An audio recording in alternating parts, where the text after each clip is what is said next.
It's not live yet. Oh, okay, yes. Good morning once again. I am Bob G, your counselor, public relations. Today in block 4, we are going to discuss 3 lessons. Lesson number 8, corporate public relations or corporate communications. Lesson number 9, we call lessons units here. Corporate social responsibility is another lesson. And public relations in private sector is lesson number 10. Depending upon the time, either we may discuss 2 lessons today or all the 3 lessons together. So what is public relations in private and corporate sector? This is the block. What is the difference between public sector and private sector? What is that is corporate sector? Corporate sector is under the aegis of government organization, whether it is state government or central government. It means it is owned, financed, and governed by the governments.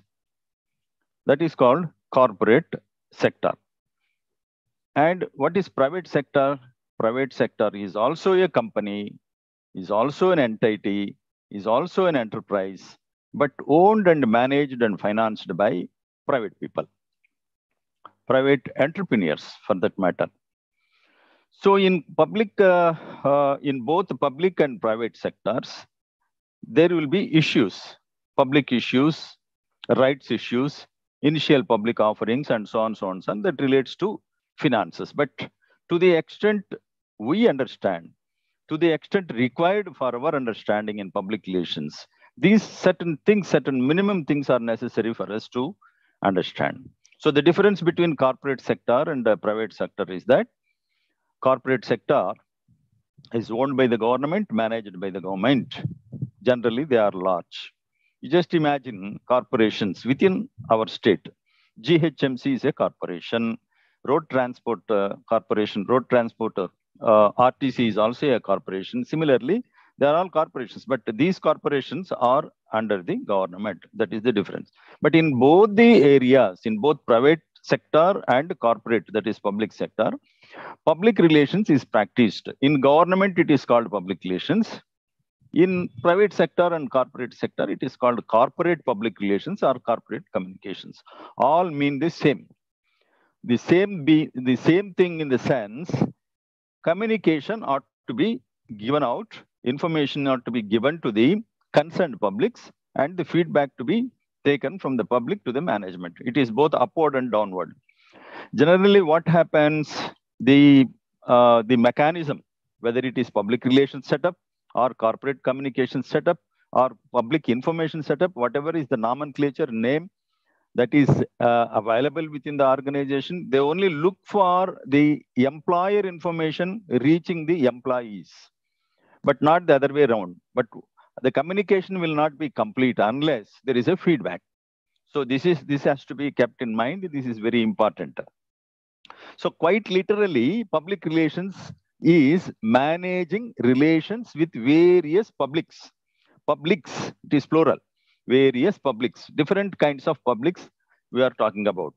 A role that grows in importance as reputation becomes ever more critical to business success. A company's reputation, identity, reputation, image, corporate face, all these things we are going to discuss again in these two, 3 lessons.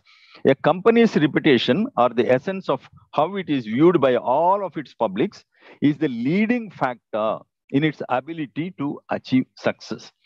For the success of any enterprise, any entity, company, organization, whatever is the name, it all depends upon how people accept its goods, its services, the organization as it is as a whole.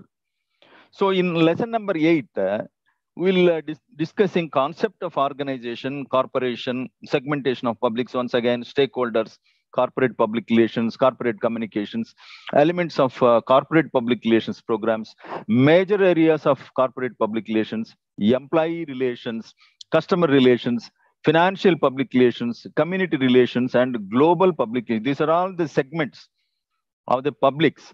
And for every segment, the communication ought to be different. The medium of communication ought to be different. The methodology adopted for communicating will be different, but the communication is same. There must be a feed forward and there must be a feedback for mending the communication, for amending the communication. And Unit 9, we'll be discussing the global competitive marketing environment, the need for corporate social responsibility. Corporate social responsibility is again the responsibility of the public relations department. It is one important aspect, at least these days. Concept of corporate citizenship. Corporate citizenship, we are all individual citizens, but corporate is also a citizen, a legal entity, a legal personality. Public relations and social responsibility, the benefits of corporate social responsibility and all these things are dealt in lesson number 9. And in lesson number 10, that is unit number 10, we will be discussing about the new industrial policy 1991. There are 3 industrial policy resolutions, 1946, 1958, 1948, 1956, and 1991. These 3 IPRs, industrial policy resolutions, are very important. 1991 is called New Industrial Policy 1991. That paved the way for industrialization, and that paved for those are the that policy is called LPG, liberalization, privatization, and globalization. So these 3 things are important, and all these things have paved way for explosion of industrialization. So from industrial revolution to information revolution, all these happened because of these industrial policies. Okay, let us see what is corporate public relations and corporate communication. For everything, one need to segment the public or the stakeholders. Internal public, broadly internal public and external public. Even within internal public, there are methods of communicating with them. For communicating with the external public, for each segment, there is a method of communication. What is corporate public relations? What is corporate communication? The difference between, I told you, corporate public relations, corporate communication is nothing, one and the same, but a very subtle difference. What are the elements of corporate public relations program? Major areas of corporate public relations program would be employee relations, again, same as public relations, customer relations, financial public relations, community relations. Community, I told you, what is community? The people, groups of people, the area, the demographic area, the community around the organization is called community, and maintaining relationships with the community is called community relations. What you practice with internal public will be different from external public. So community relations falls under external segment. Global public relations, creating favorable public opinion and close monitoring, communication with public, all these things we'll be discussing in this lesson. Corporate public relations aims at the building up of brand image of a corporate unit. It chiefly aims at keeping the reputation of the corporate unit at high esteem in the eyes of its publics. It means the concerned publics.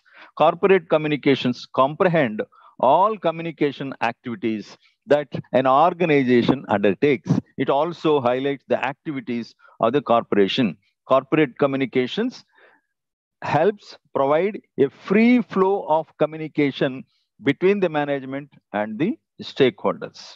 So image matters. Ultimately, image is important. Reputation is important. Identity is important. All these things are made possible through effective communication, and that effective communication is handled by either public relations or corporate communication or corporate public relations. Public relations is said to be the best weapon in the management armory. Armory means a storehouse of ammunition, arms and ammunition. So in the management armory, to handle the image problem, image has to be built up. It has to be maintained forever. It is a continuous process.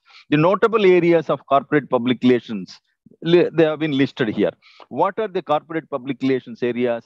They are corporate identity, corporate image, corporate reputation, employee relations, community relations, government relations, customer relations, media relations, and most importantly, the feedback mechanism between the organization and its publics. If there is no feedback mechanism, the management will become deaf and it will go at it and it will go on its own and it will land up into troubles. So it is always important. So feed forward and feedback, both the things shall be there. If this is not there, there is no communication at all. Communication does mean, public relations does mean two-way process of communication. What is concept of organization or corporation? Generally in UK, they call it company. And in the American concept is corporation. We generally think that English is a language divided by two countries. One is the UK, Great Britain, and the other one is USA. So whatever it is, the UK people call the organizations generally as company. Do you remember East India Company? East India Company ruled India till the advent of the British Crown has taken India on its own. Till then, East India Company ruled the country, Indian as their colony, as their dominion virtually. So leaving this controversy aside, an organization is an entity comprising multiple people, such as an institution, can be an institution or an association of people that has a collective goal and is linked to external environment. It will not work within its own environment, but linked to the external environment. That is the organization or the corporation. Corporation. It is also defined, corporation is also defined as an organization that is manned by a group of individuals who are working together towards a common goal. And if you look at some of the definitions, Keith Davis defined organization like this. Organization may be defined as a group of individuals. Yes. It may be large or small. Yes. That is cooperating under the direction of executive leadership in accomplishment of certain common objectives. For any organization, there will be certainly aims and objectives. There will be certainly a vision and a mission. There will be certainly some goals set before it. So in order to achieve the goals, in order to pursue the objectives, one has to go forward. For all these things, communication is very much important. Communication is the oxygen. Public relations is the lifeblood. This is what we understand organizations have already realized. If you look at the dictionary meaning of the corporation, a corporation is a large company or a group of companies authorized to act as a single entity. Single entity. It acts just like a single individual. That's why I told you a corporation is a legal personality.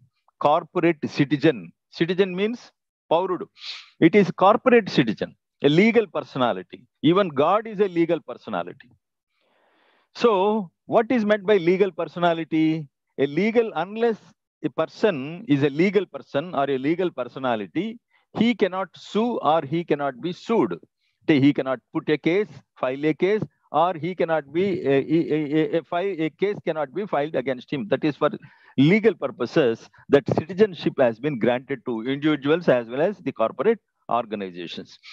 The word corporate or corporation derives from the Latin word corpus. You might have heard about corpus fund, means a cluster, a fund pulled up together for some purpose. So corpus means either money pulled up for certain purpose or the people put together for certain purposes. So corporation is nothing but a group of people and it is called a single entity. But management is there, hierarchy will be there, everything will be there, just like any other government organization, any other private organization, even a corporate organization will also have a hierarchy and a flow chart, rights, responsibilities, duties, everything have been defined. And now we again come to the segmentation of public. The same thing happens everywhere. When you want to communicate, you should compulsorily segment the public in the first instance. That is the process of knowing your audience. If you don't know your audience specifically, who are internal, who are external, who is who, and which people are there where, Where are they? Whether they are inside or outside, in the government, in the authority, or in the finance, or in the name of people's representatives, or elected representatives, or local leaders, or even union leaders. You should know. So that is why the segmentation of publics, that is stakeholders, is very, very important. Now, corporate face. The corporate vision, corporate mission, corporate social responsibility, corporate governance, corporate brand, corporate philanthropy, corporate sponsorship, corporate strategy, corporate identity, corporate image, corporate reputation, corporate products, corporate services, corporate ideas, corporate conscience, and similar many other allied areas constitute the total entity of a corporation, and it becomes the face. All these things put together is called corporate face. What is the corporate face of Tatas? What is the corporate face of Mahindras? What is the corporate face of Birlas? What is the corporate face of Reliance? What is the corporate face of Adanis? You understand? Because they must have passed through all these things. They have a setup for everything.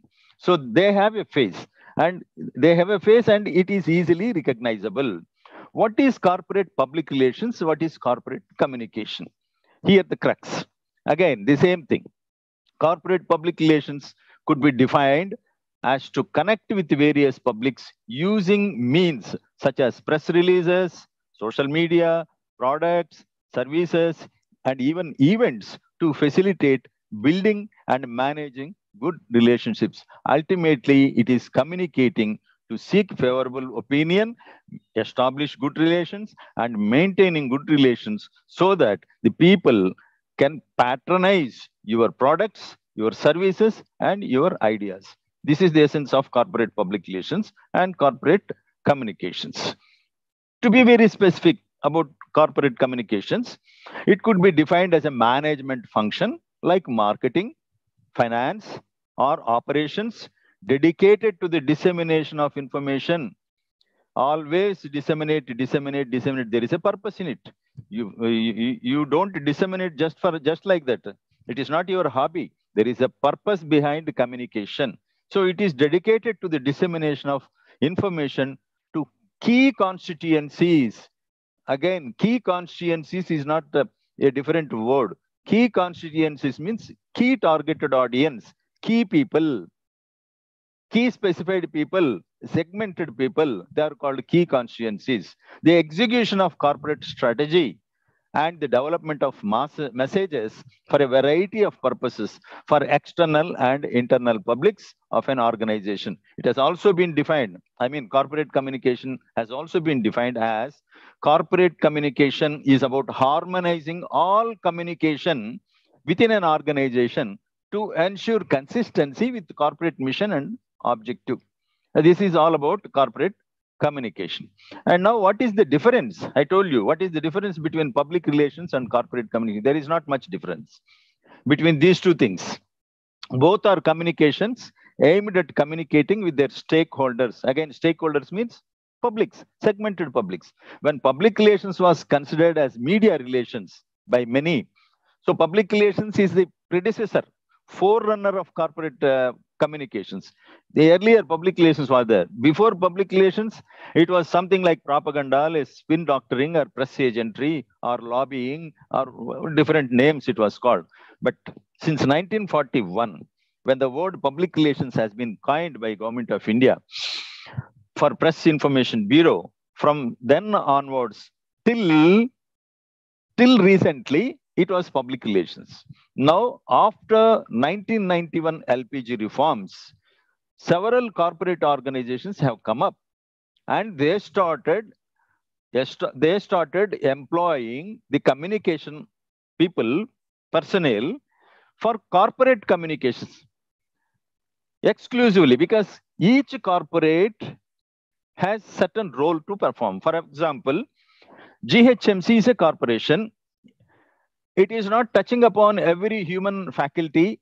It is not touching everybody except for the purposes of house property, giving plans, extending the greenery, sweeping, cleaning and all these things. And what is RTC? RTC caters to the needs of only transport. They are not all pervasive, but they touch this. But they have the influence upon the entire society and the people of the state as such. But their role is limited. But what about the government? Government deals with every human being, every aspect of the society, every aspect of life, and all these things through all these corporates and the government departments. Therefore, corporate communication is limited to the extent of the corporation. But whereas public relations is all encompassing, it's a broader term. That is the difference between public relations and corporate communication. Public communication is also there. Public information is also there. It's another name.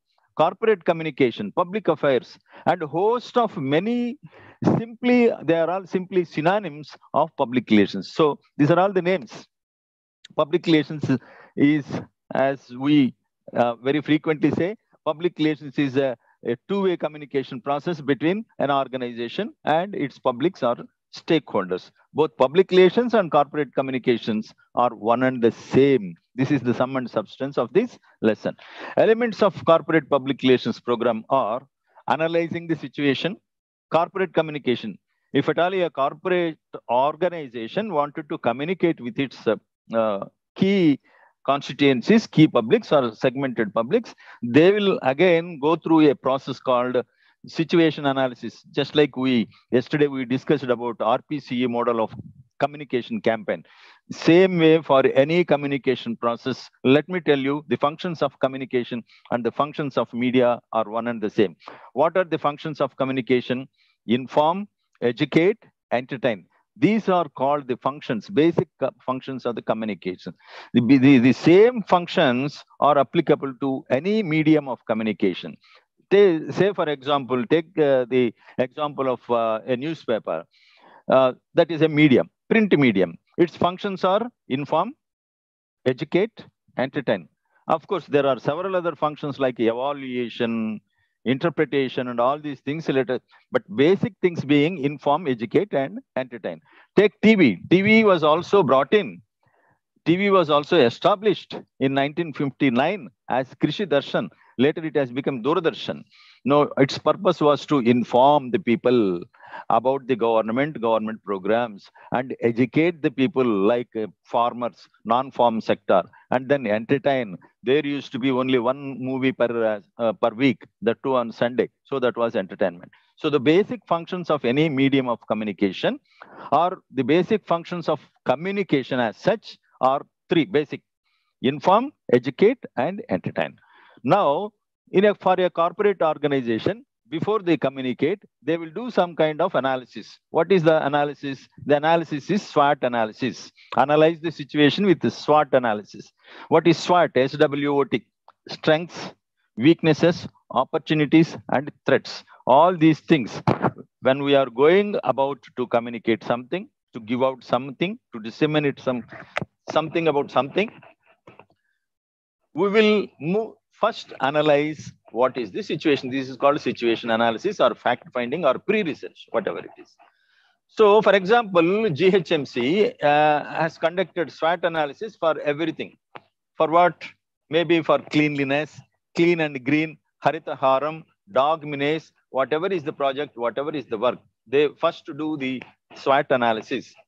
Strength, what are the strengths of the corporation? What are the weaknesses of the corporation? Weaknesses in the sense whether we have so much of force to execute this particular program or not. And then opportunities. Where are the opportunities? Whether opportunities are right, can they be grabbed? Can they be seized? All these things will be analyzed. And then threats. Supposing we do this, what will be the threat, ultimate threat? If you analyze all these things, if your strengths are okay, if your opportunities are okay, the weaknesses and threats can be subdued. They can be set aside. So you can go ahead. If your weaknesses and threats are more, then you amend your program itself, your campaign itself, your communication campaign itself. Set your objectives before any program, before any corporate communication program. Again, after analysis, situation analysis, The second thing is setting the objectives. Objectives of any corporate communication program or public relations campaign will vary from organization to organization depending upon the situation. It may be to build up the image or change the image because it adopted new schemes or policies, even for changing the name of an organization, the same situation analysis, setting objectives, planning, programming, communicating, and evaluation of the program. All these things will take place one after the other. This is the communication process. Then, and the next step in the corporate communication is identifying the target. Next step is strategy to execute the plan. What is the strategy? How to execute that? So if you plan a program, there must be a strategy. Strategy means vyuham. Tactics means ettugadalu. Yuddham cheyali. We wanted to wage a war against the enemy country. That overall strategy is called war strategy. But in the war itself, what are the things you are going to do? Whether you use artillery, whether you use surface to surface missiles, whether you use guns, whether you use cavalry, or whatever thing you wanted to use, they are all called tactics. Tactics are different for strategy. Strategy is a bigger one. Tactics are tailor-made according to the situation. They can be adopted easily, they can be altered easily.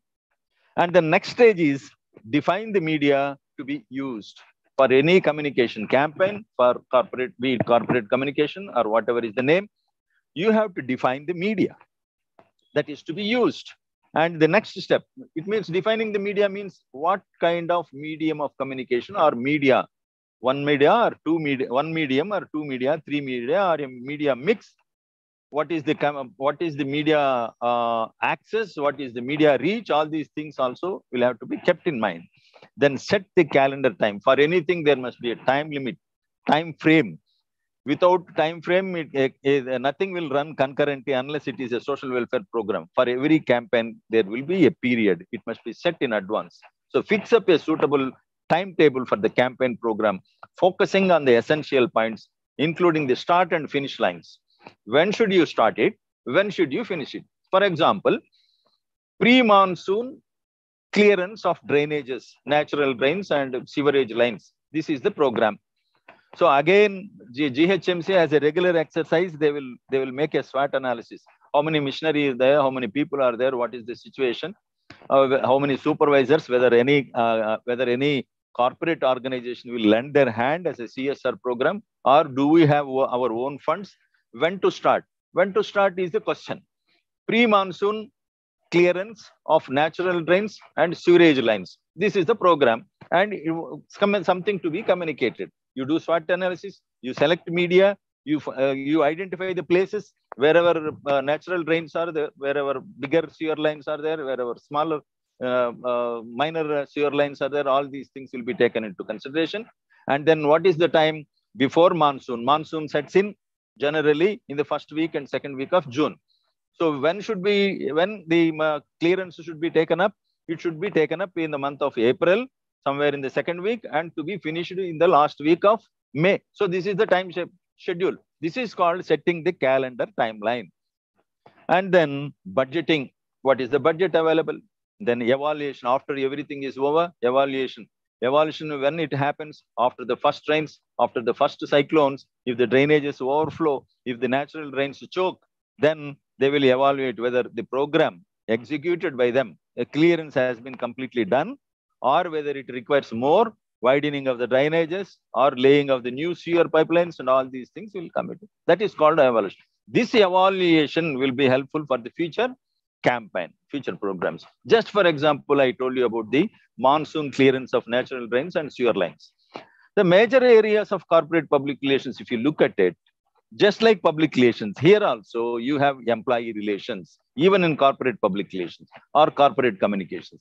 Employee relations, you know what is employee relations? Maintaining cordial relationship with the employees, and what is the media to be used to communicate with the employees? Mostly notice board, handouts, newsletters, internal house journal, then meetings, periodical meetings with the public, because face-to-face communication, direct to oral communication is better than impersonal communication like giving out pamphlets and giving notice board. Therefore, employee-employer meetings, group meetings, sectional meetings are unnecessary. This is called employee communication, and these are the modes adopted for communicating with the employees. And planned communication. So communication ought to be planned in advance. Properly planned communication gives rich dividends. I mean, rich results to managements. Management also should give importance to the views and ideas of the people. I told you, the communication ought to be both ways, from the employer, that is management, to the employees or the stakeholders, whether they reside within or reside outside, they ought to be communicated. And the communication should also, as a feedback, will go back to the management for amending or mending their communication techniques. Employee relations tools are there. What are the employees? As I told you, the newsletter, some short videos, then house journal, notice board, group meetings, and all these things. If you look at some of the major organizations, like Air India will bring out Shubhayatra, and SpiceJet Airlines will bring out Spice Route magazine. Go Air India bring out a magazine called Go Getter. Andhra Bank brings out a house journal called Magic Cart.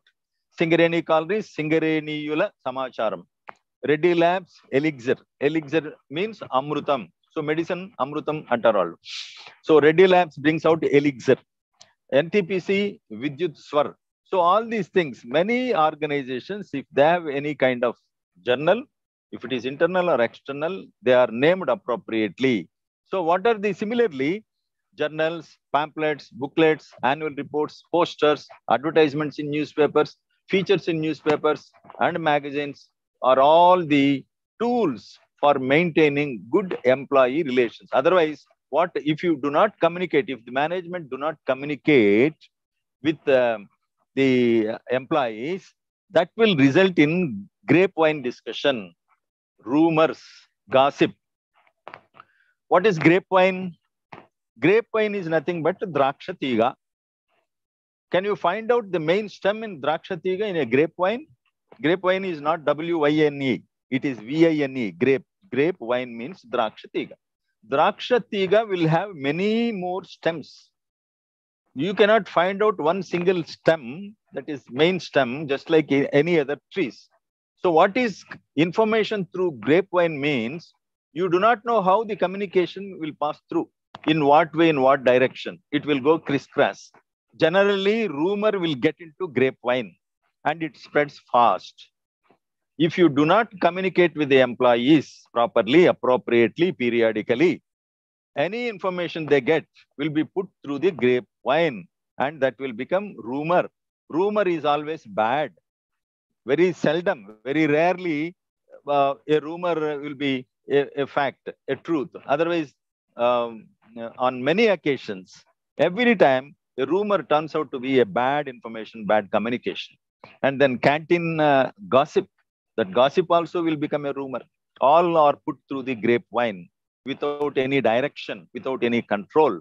Sometimes rumor also helps. Suppose some rumor is making rounds, and if it comes to the notice of the management, then management will come down and then communicate what is right, what is not. So before giving room, giving scope for all these rumors and grapevine, better it is periodically and appropriately communicated with the employees. So therefore, face-to-face communication is the best communication medium of communication, because it will be face-to-face, direct, interpersonal, and it is audible, and the feedback will also be instant. These are all the advantages of face-to-face communication than the other modes of communication. Customer relations, if face-to-face communication is best suited for employees, customer relations, because customer is always right. Customer is God, and Gandhi Mahatma told long back, customer is the purpose. He is the very purpose of the beginning. He is the God. So that is the status given to the customer in a business house. Customers' rights are there. For protecting the customers' rights, there are consumerism. An act called 1986, Consumer Protection Act 1986. There are consumer forums at local level, district level, state level and national consumer forum also there. They all protect the rights of the customers. So those days were the caveat emptor, caveat venditor. These are all these two things are related to the customer rights. Caveat emptor means it is the responsibility of the buyer. If you buy something from a vendor, and if anything damage happens to it, it is not the responsibility of the vendor. This situation was there earlier, before 1980, in all the countries, including America, UK, and India. So wherein the importance was given to the vendor, that was vendor's market, that was seller's market.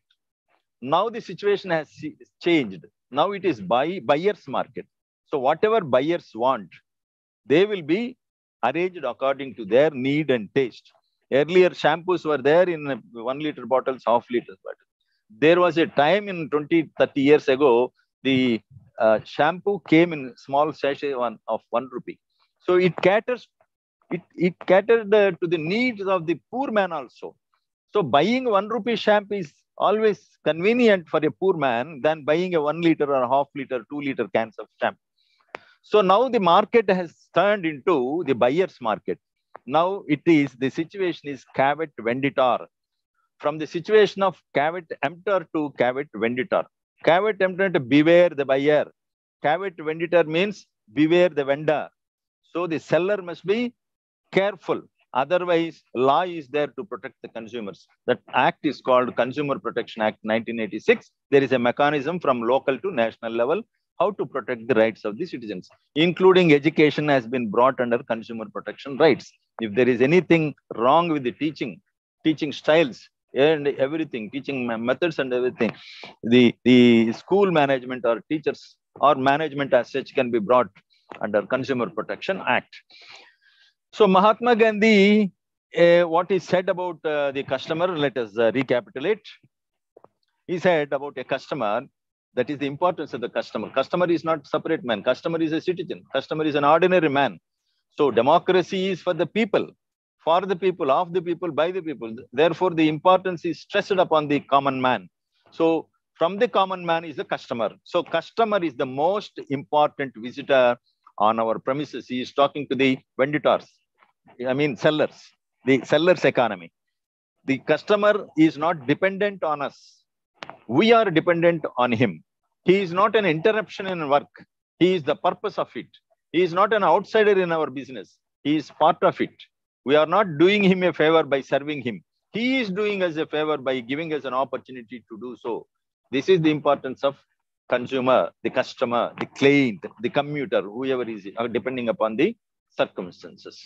So now customer, because the consumerism has become a vogue since 1986 or so, especially in India. Now, customer relationship management has come up. So this is a branch of study of public relations or customer relations. Customer relationship management is mostly associated with the IT people. I know only in the IT sector, IT-enabled services and all these things. And then the other thing is customer satisfaction in corporate communication aspects. Customer satisfaction is the ultimate thing. After all, marketing ends with the corporate. Marketing is a big concept. Marketing is not just buying and selling or producing or hoarding and stocking and transporting and selling. Marketing has several P's: place, price, product, place, price, and public relations. 4 P's. There were 7 P's. Now the number of P's have been added to marketing. But whatever it is, marketing starts with the concept of producing something. There it starts marketing, and the marketing ends with the customer satisfaction. If the customer do not satisfy, that is not a marketing at all. So this is briefly about marketing. So customer relations tools are there. Again, same thing. What are the customer relations tools? The tools of communication are customer relations tools. Whatever you use in communicating with the customers in the process of communication to seek their opinion, their favorable opinion, they are all called tools. If yes, the same thing. Newspaper is a tool. Magazine is a tool. Advertising in newspapers is a tool. TV channel ad shots is a tool. Radio jingle is a tool. Films made for that specific purpose is a tool. And customer meets, face-to-face communication, all these things are tools. In addition to the electronic form of communication, like you have several apps, community apps like WhatsApp, Twitter, YouTube, Telegram, blogs, and social media, podcasting, every other medium of communication become a tool for practicing customer relations. Customer relations is part of public relations, part of corporate public relations, part of corporate communication. Then again, another aspect in corporate communication is financial public relations. Simply maintaining relations with the investors, maintaining relations with the banks who lend money, maintaining relations with the stakeholders is called finance. If the relationship is pertaining to the financial aspect, then it is called financial public relations. Public Relations Society of America has defined the financial public relations like this. The area of public relations which affects the understanding of stakeholders and investors, generally concerning the financial position and prospects of a company, and includes among its objectives the improvement of relation between corporations and their stakeholders. You use words in whatever manner you want. Ultimately, maintaining relations is the purpose of communication, be it public relations communication, be it public communication or corporate communication, customer relations management communication, whatever it is, communication is important, and that communication is to communicate with the concerned people. This has to be kept in mind. Then, the tools and the targeted publics financial program. The next in the corporate communication is community relations. We need not expand because we have dealt with this community relations number of times during the course of our discussion all these days. Community relations means maintaining relations with the community around first, then community elsewhere, then the society as a whole as such, because community is a powerful force. It decides the fate of any organization, be it government or corporate or private, whatever is the entity, the community decides the fate of the organization. Therefore, it is very, very important to maintain relationship. And this relationship is called a symbiotic relationship, a biotic relationship. Symbiotic relationship means mutual relationship, mutual beneficial. The community depends upon the organization for something, and the organization depends upon the community for several things, like the land. Where from the land comes? Land comes from the community. Where from the workforce comes from? The workforce will come from the community itself. Where from the water come? Water comes from the society or the community around, from the same land where your factory has been established, your industry has been established.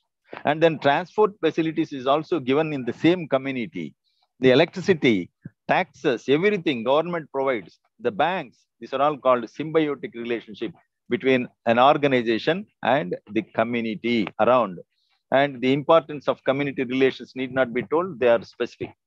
They are symbiotic, and there are many also. Community relations can do many wonders. So if this community relations is practiced as a CSR, another lesson is also there. But community relations are maintained under corporate social responsibility initiatives. There are many organizing cultural programs, sponsoring musical nights for entertaining the community, sponsoring the sports and games events, and training the children, and planting the new sampling greenery, arranging tree guards, paving the walkers paths, and organizing eye testing camps, giving out free school uniform and vaccines free, every other things. All the gestures that are meant for pleasing the community are called community relations activities. And these activities are undertaken under corporate social responsibility. There are 8 categories under which the corporate social responsibility initiatives can be taken up. There have been priorities as category 1. Only life-related things are under category 1. Other things, education-like thing and category. These are all the categories. They have been listed out according to the Companies Act Amendment 2013. They have been finalized, and all your philanthropy, all your charity, all your spendings under corporate social responsibility will have to find a place in that. Otherwise, that will not be valid. And the auditing will be done, and 2% of the previous years, 2% of the profit of the previous year will have to be spent under corporate social responsibility perforce. It is a law. It is a statute. Then public relations role in corporate communication, it is the another name, and identification of community needs is another aspect where you identify. And what are the generally community needs will be employment opportunities, because workforce in the community is supplied from the community, in the neighboring community only. So therefore, the community need would be asking for employment.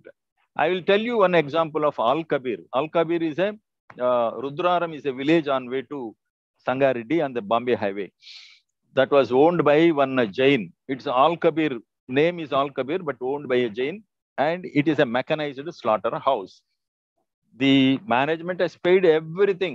They have taken all licenses. They paid everything. They procured everything, and all things they have done, including corporate social responsibility, they started doing. But they were not allowed to work for whole 5 to 6 years. It was, I'm talking about 90s, early 90s. What was the mistake they have done? They have not provided employment to the people living in the surrounding areas. So they have failed in maintaining corporate social responsibility. They failed in maintaining community relations. That they have realized after several confrontations with the various groups of people.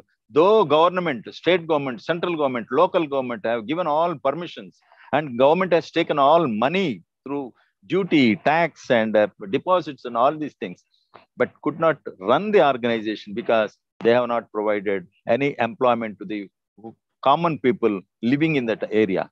After realizing that, when they have given some employment to the local people, it started running again. So that is the importance, that is the need of maintaining community relations. So what are the other community needs? The community experts from an organization or a corporate entity, educational facilities, peace and tranquility, safety for women folk, children. Safety should also be taken into account. Housing, basic communities like roads. What BHEL has done, BHEL has taken a lot of land from the community. In turn, they have built schools. They have planted greenery. They have arranged everything. They have adopted even villages. So they are all called corporate social responsibility. Good community relations will yield good results. And tools of public relations are many. And after all these things, when any communication campaign has been taken up, evaluation of customer relations or any relations are important. It is not only important, it has to be documented in the shape of a case study. So case study helps for future use, not only for the self, also for the others undertaking the similar responsibility, similar works in their organization or for their organization. So new industrial policy 1991 is according to the globalization. Government of India introduced, I told you, 1946, 1948, 1956, 1991, these things. 1948, 1956, 1991. These three landmark industrial policy resolutions are very important. Among them, the latest 1991 new industrial policy is more and more most important because it envisaged liberalization, LPG, simply LPG, liberalization, privatization, globalization. And what is the advantage of LPG? Again, LPG, globalization, new industrial policy, 91 reforms undertaken by the P.V. Narasimha Rao when he was the Prime Minister and Manmohan Singh was the Finance Minister. So because of this liberalization, LPG, because of this policy, we could get a foreign direct investment. So we were starving for money, internal resources, money, because of several recession and regression during that period before 1991. Immediately after independence, India grew economically because of industrialization, because of Jamshedji Tata, because of Birla, because of Mahindra and many more people, they have set up their industries, created employment. There were about 240 public sector enterprises. Employment was there.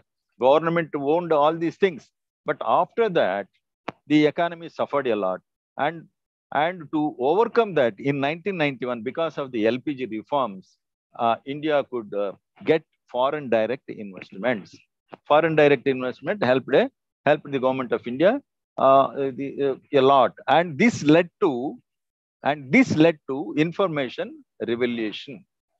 And this 1991 new industrial policy resolution 1991 of LPG reforms, it has led to information revolution. When information revolution has taken place with the advent of computer, with the advent of information technology, more so not in 1994, but from the year 2000 onwards, Y2K. From that day onwards, information revolution has taken place. The information revolution advantages are now every citizen is a communicator. Every individual is a reporter himself. He can give out his idea, he can give out his consent, he can give out his opinion in a free manner. Of course, there are no controls. That is another danger. But information has become free. The content has become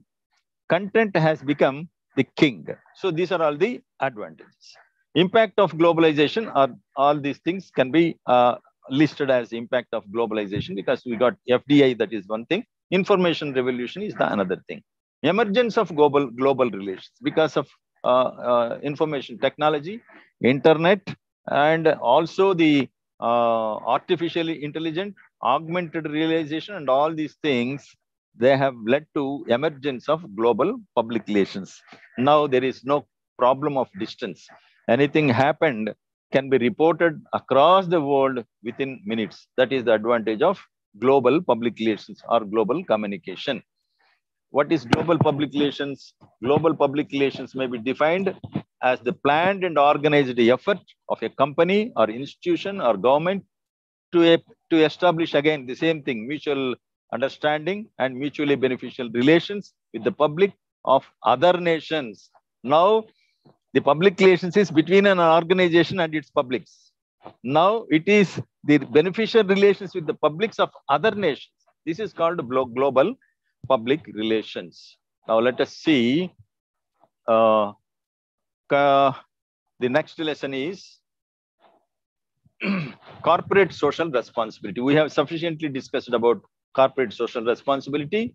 It has the need for, what is the need for corporate social responsibility, and what actually is corporate responsibility, what is the concept of corporate citizenship, CSR and business organization. All these things we have already discussed, but let me tell you one list.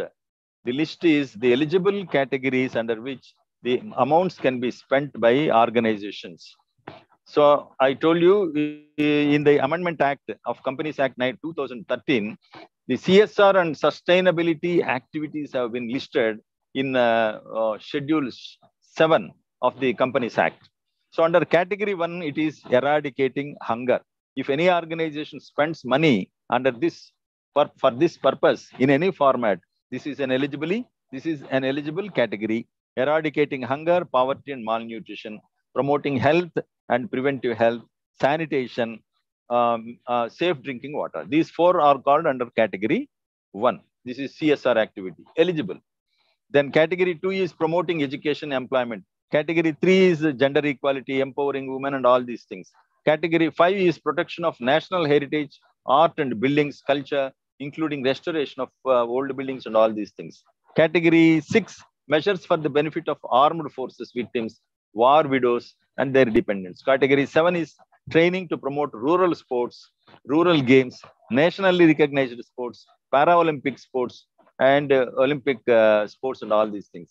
Under Category 8, contribution to the PM Relief, PMRF, PM Relief Fund, or any other fund set up by state government or central government for socio-economic development and minorities development, women development. So these are all the eligible categories, total 35 numbers, categorized under 8, in 8 categories. All these activities are eligible for spending money by the corporate organizations under CSR activities.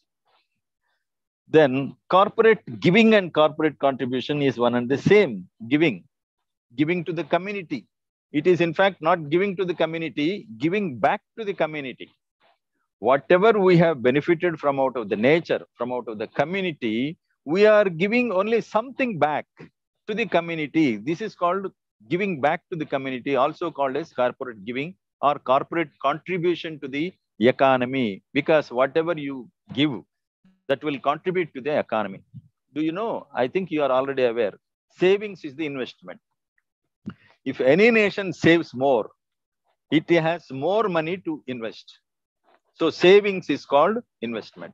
Money in the hands of the people contributes to the economy because directly or indirectly they will be paying taxes, and that will go to the center and the state as per the proportions. So spending is also important. Saving is important. Spending is also important. This is all about economy, simply. So, but what is the role of public relations? What is the role of corporate communication in all these things? Means even for promoting or propagating anything, whether it is economy, whether it is financial aspect, whether it is social aspect, whether it is life related activities, government through their PR departments, corporates through their corporate public relations or corporate communication department, according to their need, according to their rights and responsibilities, they will communicate with the people. So this is all about corporate social responsibility.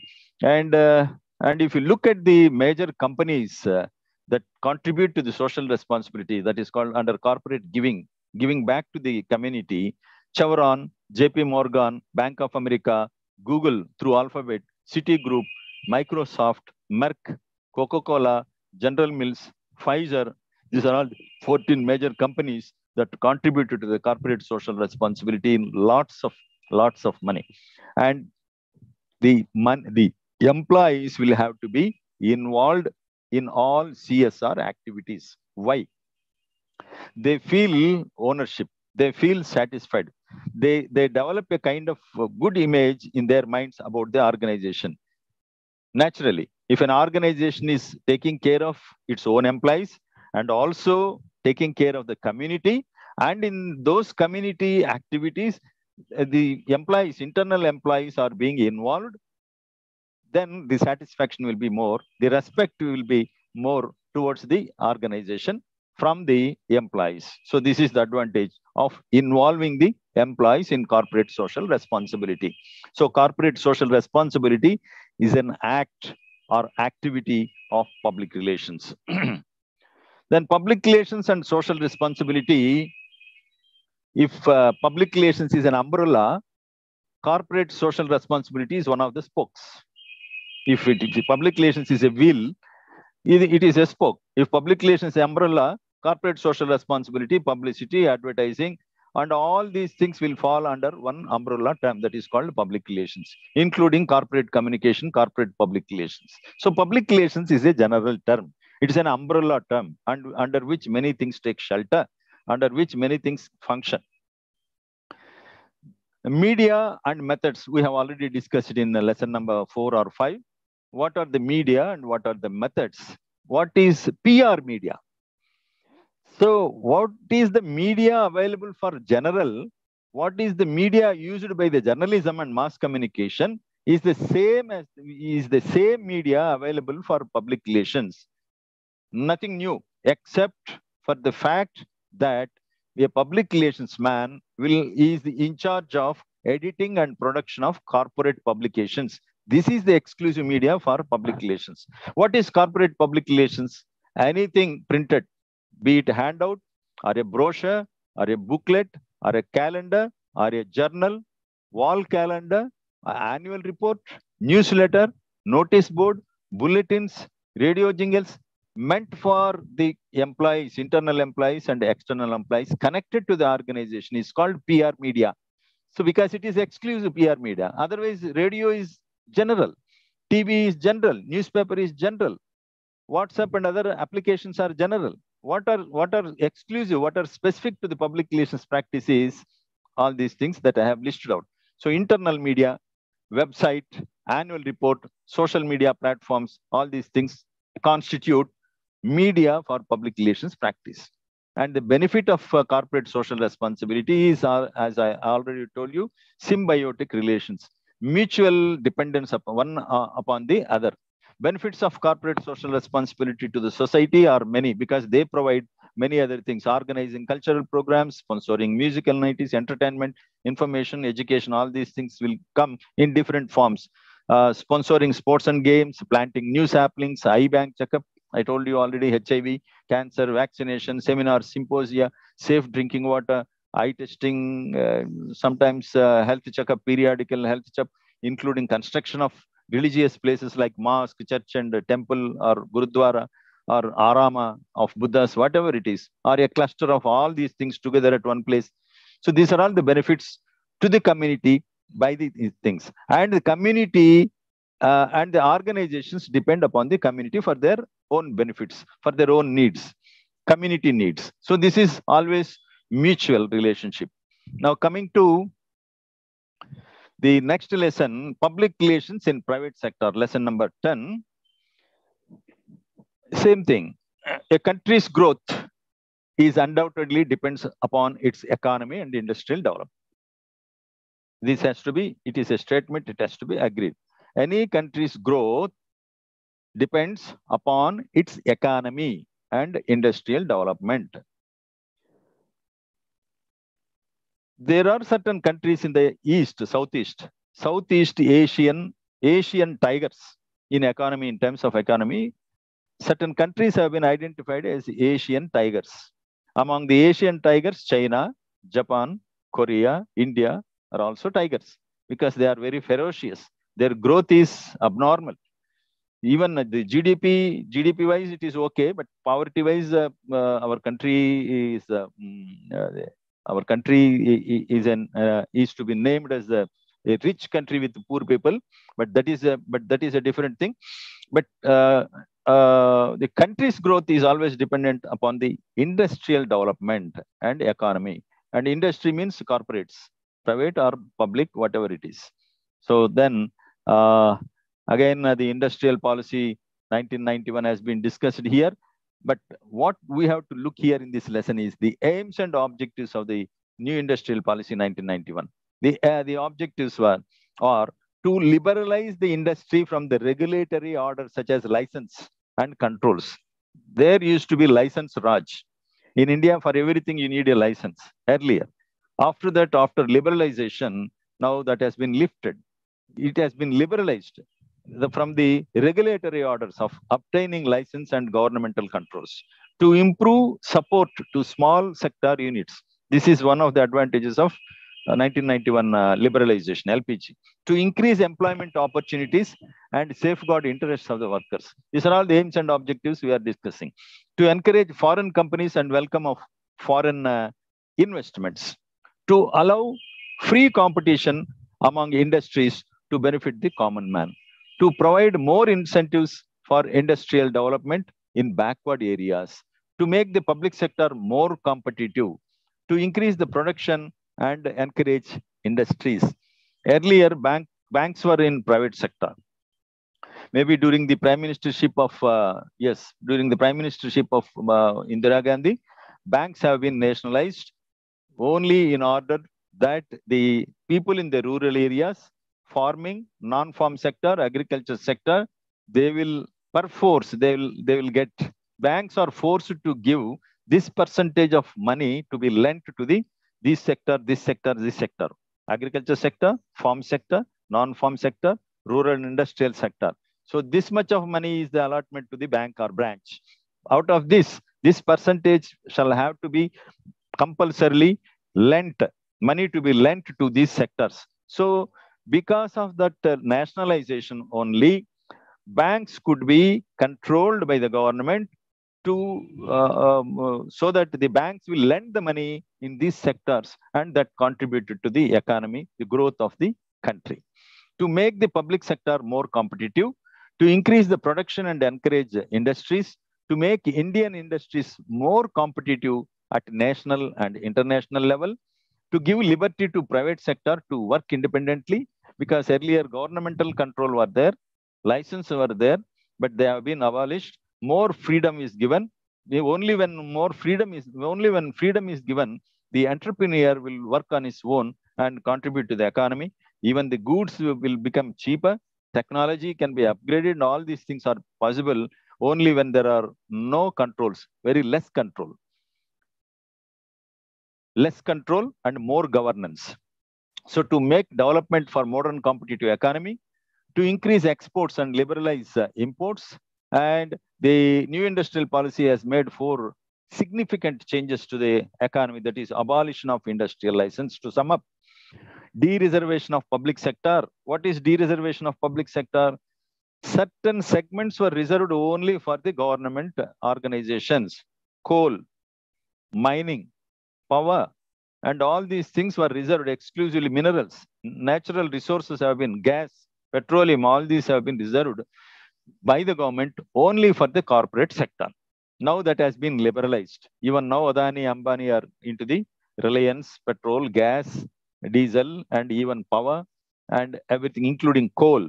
So earlier it was reserved for the public sector. Certain things, production of extraction of minerals, production of certain things were reserved only for the public sector undertakings. Now, within 1991 industrial policy, all these things have been de-reserved, giving an opportunity for the private operators, private entrepreneurs to enter into business, so that there will be a healthy competition between the public sector and the private sector. Then the third change was foreign investment and foreign technology agreements. So there happened many agreements between the foreign organizations and providers of technology. Changes in monopolies and restrictive trade by MRTP. This is also made possible because of that. And what are the salient features? Again listed: abolition of industrial licenses, de-reservation, they have been explained further. Army, defense, forest conservation industries are harmful to environment, degradation, luxury goods. Many of these reserved things have been de-reserved, giving way for the private operators to take up activities in the production or services. Then workers' participation. The industrial policy has given emphasis for safeguarding the workers' interests. Provisions have been made for workers' participation in management. So there is a 1926 Trade Union Act, 1926 Trade Union Act. So if the workers' participation was there even before that, there was no need for trade unions, no need for legislation of a particular act. This is what a public relations expert has said. Because we know public relations people are aware of what people are thinking. But otherwise, a businessman may not be thinking in that a way. A government may not think in such a manner, but only because a public relations man is doing human engineering. So he deals with the consent of the people. He deals with the psychology of the people. He deals with the psychodynamic theories and all other theories. He will only understand what are the wants of the people, and then he is the only person to communicate those feelings to the employer or the management at whatever level it is. So therefore, workers' participation is more important. It resolves many problems between the management and the workers. Then creation of productive capacity. So naturally, when there are cordial relationship between the management and the workers or the working class, there will be more productivity. Productivity councils have come up throughout the country for each state units and district units. So they ensure productivity. Productivity ensuring is nothing but ensuring cordial relations. How? Through the participation of the workers in the management process. Then industrial development in rural and backward areas is the outcome of the new industrial policy, and promotion of small scale industries. Now, small and medium industry, MSME, micro, small and medium enterprises. All these things, this new industrial policy paved the way for establishing of all these things. Now, growth and development of industries in India has been phased into several phases, phase 1, phase 2, phase 3, like that, phase 4. The first phase happened, the high is called between 1951 to 1966. This period is termed as high growth phase. High growth phase, the beginning of the first 5-year plan. It could be described as laying a foundation for industrial development in India. There is considerable growth in the industry from first to the end of third 5-year plan period. During this period, the government has given high priority for industrialization. Even countries like Russia and some other countries have helped India in establishing factories, in establishing mostly for infrastructure like irrigation dams, multi-purpose dams, irrigation dams, including our own Nagarjuna Sagar Dam. Considerable investments were made, particularly in the heavy industrial sector. 17 major industries in sectors like defense, iron and steel, coal, railways, airlines, telecommunication, they were set up during that period. This period, 1950-51 to 1965-66, is called phase 1, also called as high growth phase. And if you look at the second phase, industrial deceleration and structural retrogression.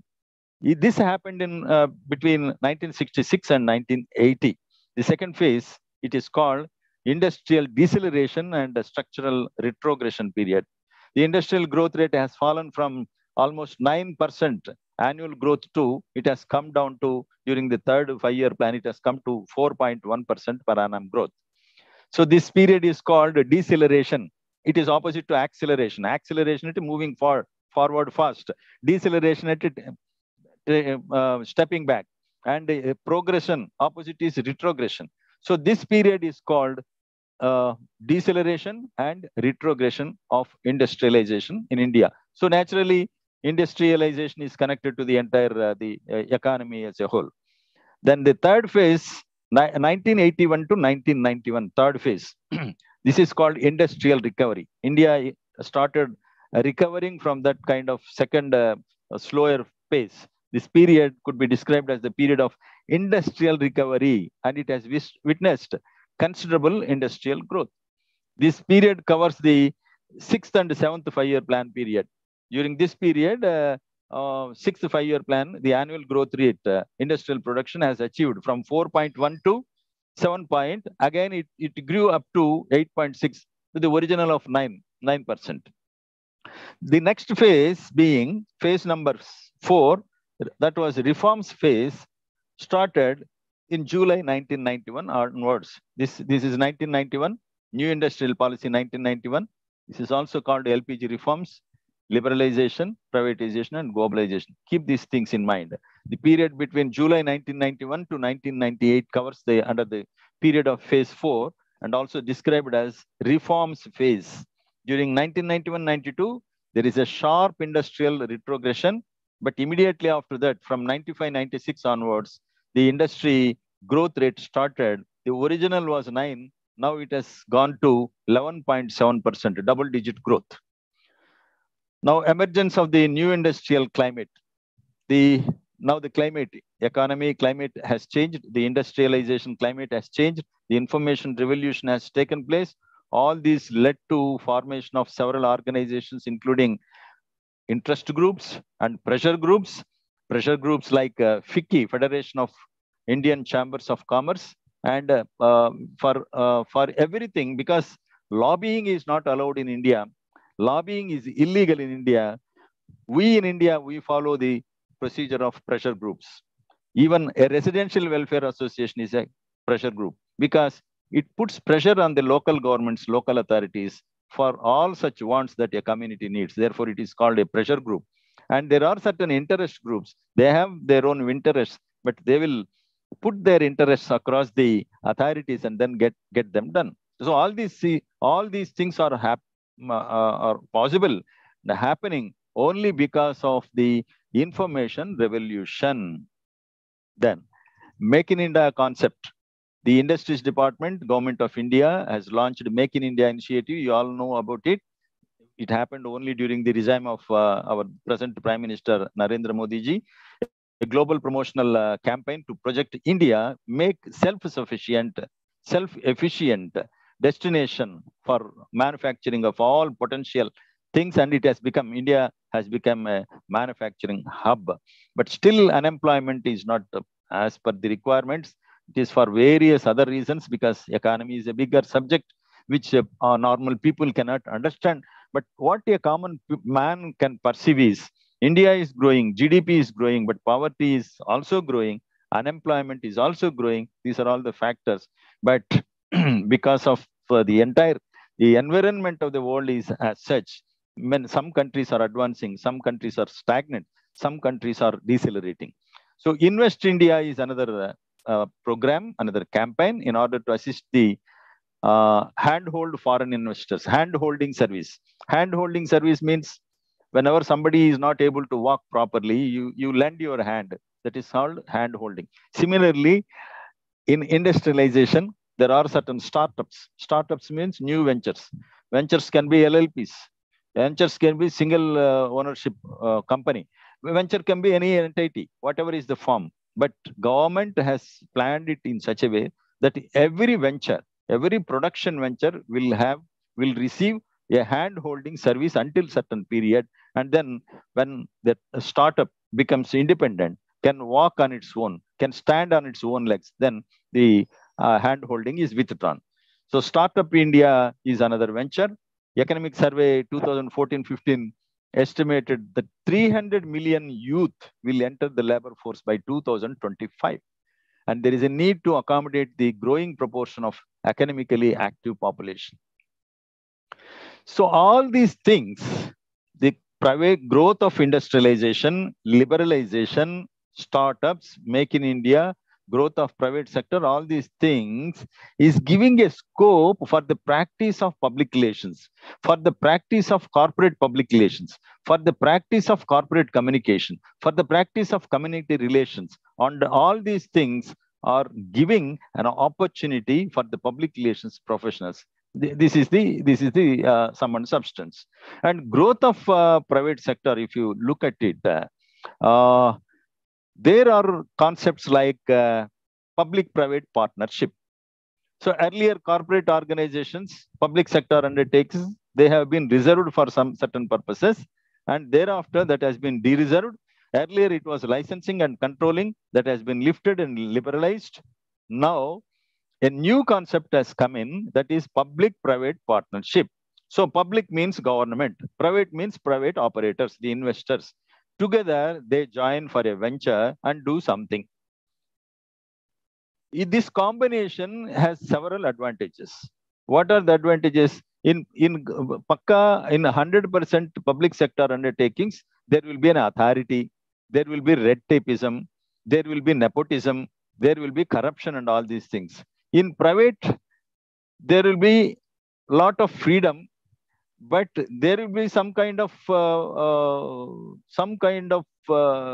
mischief on the part of the private players, in the sense that they don't give proper wages, they extract more labor, they don't give them the required rest, weekdays, working hours, all these things will not be there.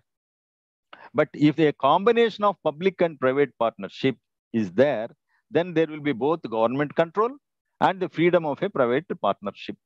So in this PPP, there are again several things like DBFOT. DBFOT, take for example, Hyderabad Metro Rail is a public-private partnership. According to that, the government, Hyderabad Metro Rail, and then the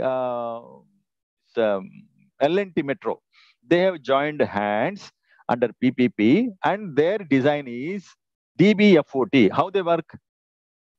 The L&T designs, L&T builds, L&T finances, L&T operates the train, and L&T later, after the lapse of the agreement period, that is period which they agreed to, after everything, again, it will be transferred to HMRL, Hyderabad Metro Rail Limited.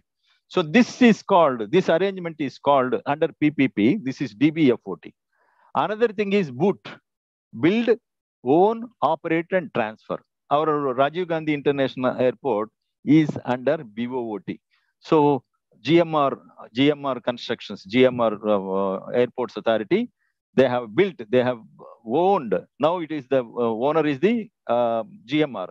And then they are operating the passengers flights. They are operating cargo. They are handling everything. They are running cars, transport, parking, everything.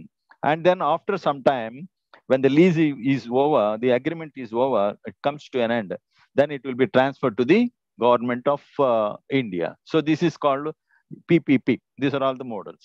Government relations, if you look at it, the business community of any private sector should have to establish and maintain good public relations, undoubtedly, with government organizations. They are required to understand the various rules and regulations and standard protocol standards of government that would help in maintain mutual trust and a renewed impact on business operations. Government relations may be defined. So government relations is one subject under the umbrella term of public relations: community relations, government relations, financial relations, international relations. All these things fall under the umbrella of public relations. Some of the important points of for PR practitioners in private sector to remember to maintain good relations with the government, they have been listed here.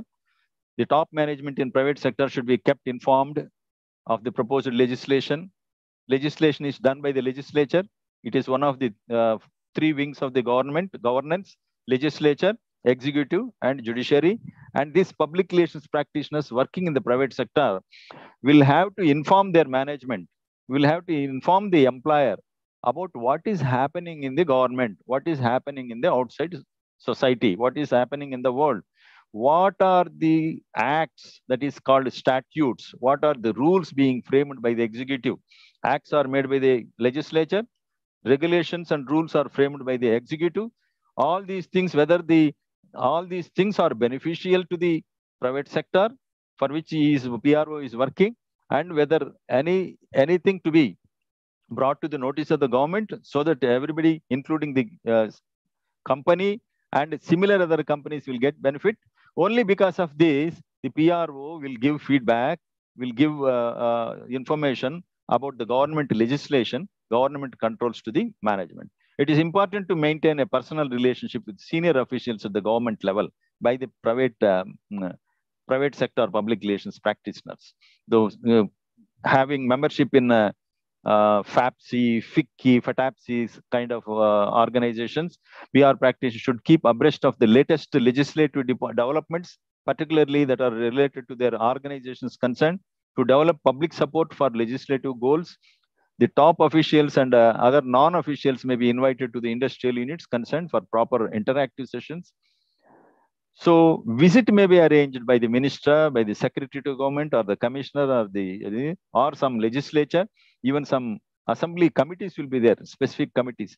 They keep coming, not only for complaints, not only for making a report to the legislative assembly, but also if they are good to the community and society as a whole. Anybody representing the legislature, anybody representing either officially or unofficially. Supposing Lok Sabha speaker goes to an education institution, may not be official, unofficial, but it carries a message. It carries something with it. Supposing Chief Justice of India visiting the NTR Trust or a Basavatarakam Cancer Hospital, though it is not official, it carries something. So it carries a message to the public.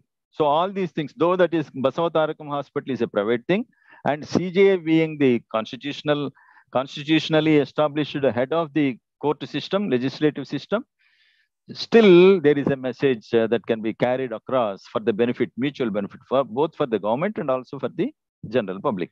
Role of public relations in private sector is, again, corporate public relations to be maintained.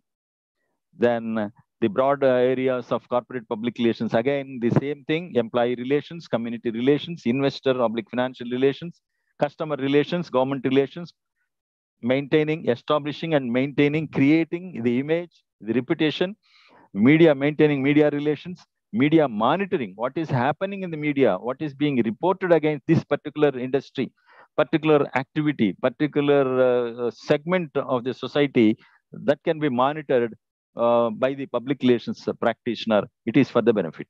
Evaluation of feedback mechanism, all these things are inbuilt into private public relations field.